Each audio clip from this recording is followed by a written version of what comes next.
How's it going, guys? Winner Kills here, and welcome to the fourth and final round of feature matches for my locals this past week. We are at table 1, and we have Cyber Dragons on the left versus Dino on the right. Same Cyber Dragon player from round 3. They've also had their deck profile uploaded on the channel as well, first place locals profile. Uploaded a few weeks back. Pretty popular video, so I'm sure most of you have seen it, but if you haven't, I'll leave a link to it up in the top right, as well as a link to the previous round.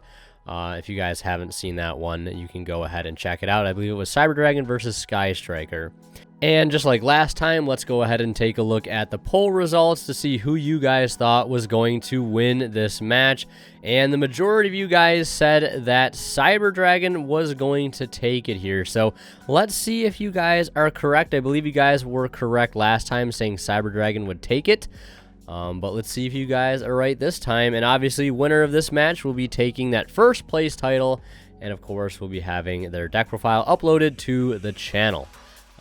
So the dice have been rolled, and Cyber Dragon opting to let Dino go first here, which is not super surprising. I believe the build is on Kaijus. I believe both builds are actually on Kaijus, and the Dino deck specifically playing a rather large Kaiju engine, obviously for synergy with the babies. But Dino opening pretty strong until it's met with an Impermanence. OV plus Lost World is a really good opening. But Impermanence is really good. Same thing with Valor, any effect negation that targets. Because yes, Lost World does protect from targeting, but the token hasn't had time to hit the field yet. Obviously, Chainlink 1 Chainlink 1 OV, Chainlink 2 Lost World, Chainlink 3 Imperm target OV. So yeah, he gets the token, but there's really not much else he can do past that, unless he has an extender, of course. But it looks like he doesn't, so as he just passes turn over to our Cyber Dragon player, checking extra deck, probably looking for an out to the token, I assume, in the extra deck. If he's going to link anything off, link that token off, because it can be kind of a pain, especially now that we know he's on Impermanence. And I don't know if Cybernetic Overflow targets, but if it does, Lost World could potentially turn that card off as well, so definitely will want to get rid of it sooner than later. But, speaking of tokens, there is a second one at the normal summon of Petit Pteranodon. Unfortunately, our Cyber Dragon player really not able to do much either. Doesn't look like it was the best opening hand to spell or trap cards in the opening hand there. Obviously, one being the Impermanence, the other being the Set Unknown. But yeah, looks like he's going to normal the Petite, and then link the OV and Petite into Nightmare Phoenix, trying to clear whatever this back row is, and it's actually ends up being another Impermanence. That's an interesting play.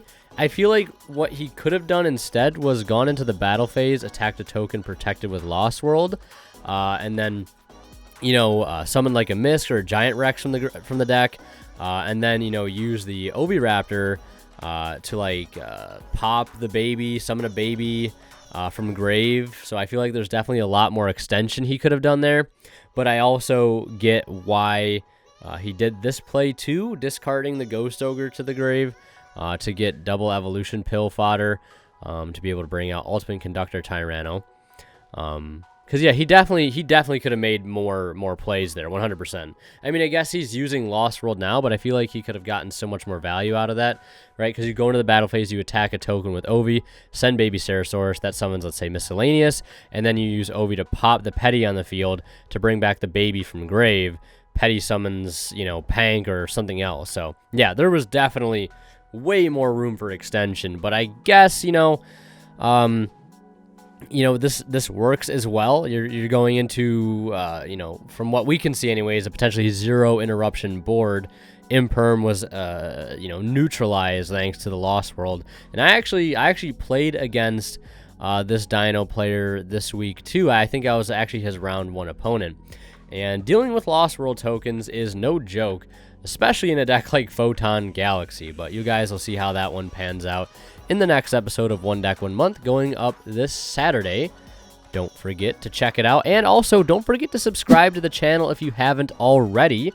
I'm pretty much uploading every day locals feature matches, first place deck profiles, original series like the Duel Archives, and One Deck One Month, and plenty of other content in between. So definitely toss a sub to the channel if you have not already, and also consider leaving a like.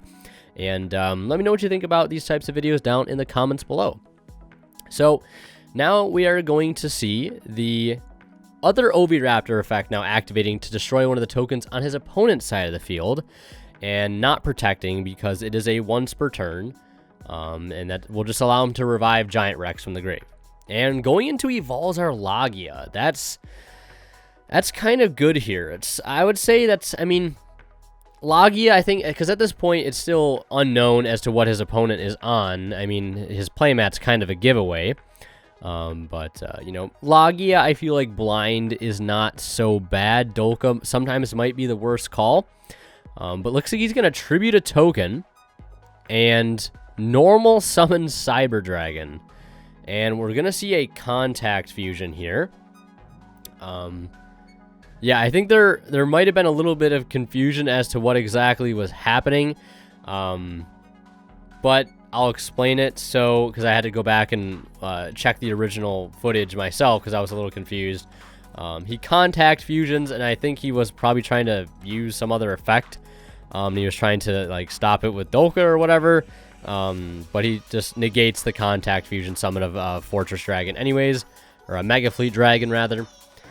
So that explains that. So, I mean, either way, it essentially, you know, baits out, if you want to say, the Logia, allowing a Cyber Repair Plant to resolve.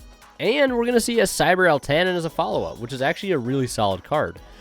Can basically just be summoned by banishing, I think, any like light machines from your grave or field. And I think it gains 200 attack for each banished. And then I think if it's while it's on the field, it can send all monsters I think your opponent controls to the grave. It's been a very long time since I've read Altanin, but it is a pretty solid card, I have to say. As like a decent like search target, I guess. But as you know, in response to the Altanin, we're gonna see him chain the UCT because why not? And then that will do it for our Cyber Dragon player's turn. But yeah, I was just pulling up the card text of Altanin. It says that this card is special summon, send all other face-up monsters on the field of the graveyard. So yeah, it sends them, which is really strong. And that's also a Dragoon out. That's actually really good. That's actually not half bad. And it seems like it's very easy summon. Banishing all light machines from your field and graveyard. So, and then it gains the attack times 500 per each banish, not 200. Just wanted to pull out the correct text there so I don't sound like a clown, you know?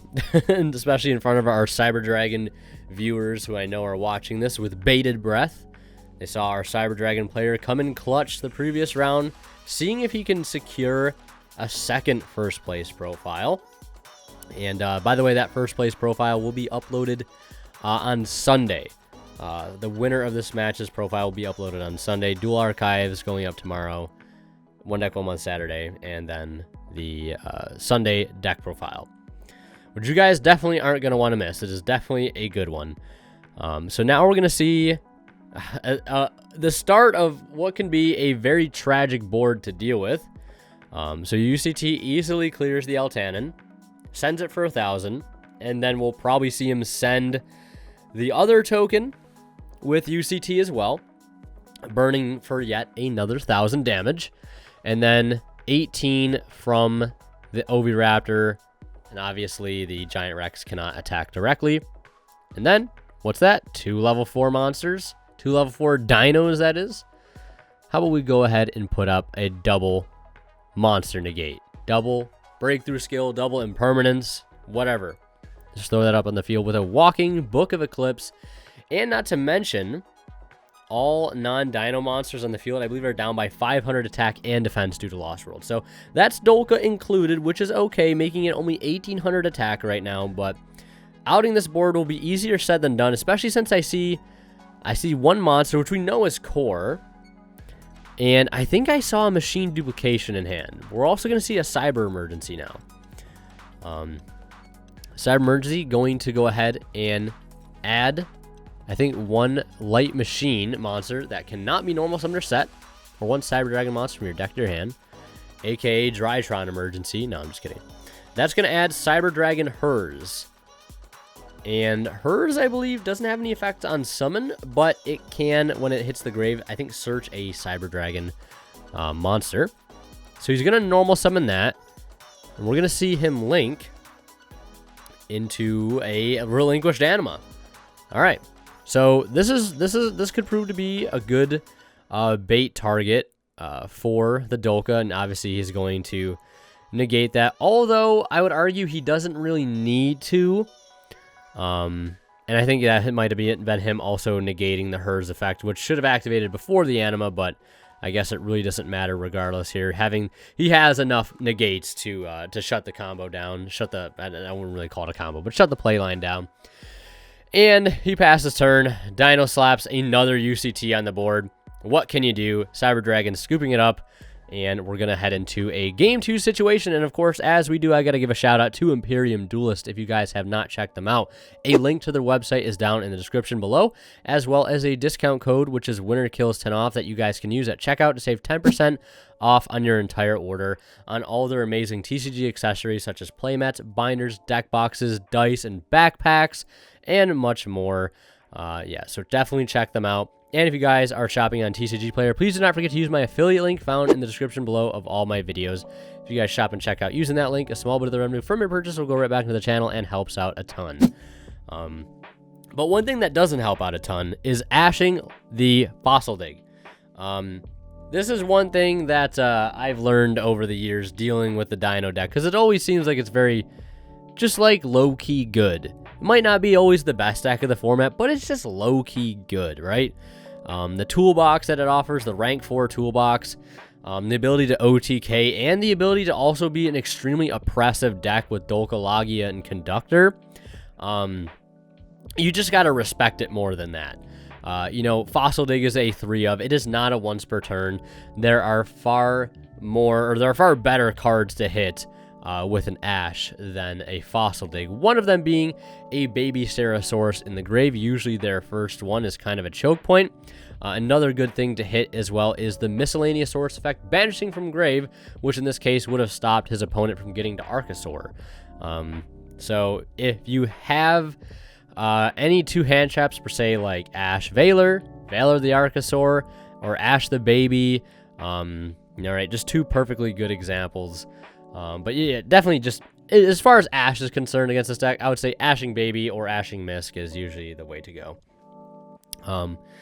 100%. So, he'll get a token with the Lost World, of course. Link Karibo's on the board. And looks like we're going to see him protect, obviously, with the Lost World. And that's going to summon a Giant Rex from the deck off of the Petite Pteranodon. And probably looking at maybe a rank 4 option here, since, you know, he could easily access Logia or Dolka. But, I mean, also, since I am familiar with both players' lists at this point, because obviously they're at my locals pretty much every weekend, there is an alternative route our Dino player, I think, is going to take here. And yeah, he's going to summon Reprodocus or Reprodicus, whatever you want to call it. And you might be able to tell by that what playline he's going for. And of course, he already knows now at this point, as we're in game 2, that he knows his opponent is on Cyber Dragon, which is a pretty much 100% light attribute deck. So yeah, we're going to see him go for Simorg here to try to lock his opponent out with the Wind Barrier Statue. Fun and very interactive. So yeah, double evolution pill activating now, banishing Reprodocus, and wait a minute. Did I see him just banish Reprodocus and Link Karibo? Okay, that must have been an honest mistake, because he does have a Dino in his grave. Obviously, don't banish 2 Dinos for double evolution pill, but again, he has the Giant Rex in grave to be able to banish. So I don't think it makes a huge difference. But still, I mean, it's kind of a soft cheat nonetheless. But hey, what are you going to do? Neither player caught it, so I guess, in quotes, accepted game state, smile, as a Wind Barrier Statue hits the field alongside a Overtext Quatlas, which is a card that's not really, I don't think, played that much in most mainstream Dino builds, but it is still an extremely strong card, being able to negate spells and traps by popping a Dino, much like UCT can pop a Dino to Book of Eclipse the opponent's field. And of course, a Cyber Dragon, what do you do under Wind Barrier Statue? I mean, it's 1,000. Anything you get on board over 1,000 would be like Cyber Dragons that you're not really playing. I would say, like, I know Dry probably has more attack than 1,000. Yeah, Cyber Dragon's Y and Cyber Dragon Dry and Veer are all potential ways to get over it. But, you know, that's your normal summon. That's going to get booked immediately by UCT. And you can't even get the Veer on board because it's not a wind monster at this point. So this is going to prove to be a very difficult board to out. But luckily, the deck does play removal in the form of spells / traps. So Overflow going to actually kind of come in clutch here. But I don't know how clutch it's going to be, especially with Coatlas on the field. If you had a way to bait it out with like a Chalice or something, or if you had Dark Ruler right now, my God, that would be a huge Dark Ruler. I think we're going to see him go into the battle phase, and then in battle phase, trying to play around Misk, I guess, even though the only copy has been banished. I guess it'd be the only reason you want to, you know, Overflow in the battle phase if you're worried about Misk, because you can't Misk in the battle phase. And yeah, obviously this is going to get negated, and it's going to spell trouble here. Definitely has a ton of damage on board. It's 35 over top of the Core from UCT, because Core is now at 0 attack because of Lost World. 2,400 attack you got on the Simorgh, 1,000 on Wind Barrier, and I think 24 on Coatlas also. And then UCT just going to send for 1,000, dropping him down to 35. So yeah, this is going to be game 100%. After the Wind Barrier and Simorgh attack, leave him at 100, and Coatlas finishes things up. So Cyber Dragon getting 2-0'd here. You guys were incorrect this time around, and if you want to see more of my content, click on the videos right now on the bottom of the screen. And last but not least, I want to give a special thanks to all of the Divine level channel members that support this channel and go the extra mile, and they are Cadillacs84 and Pony Star. Thank you guys so much, as always, for your extremely generous support of the channel.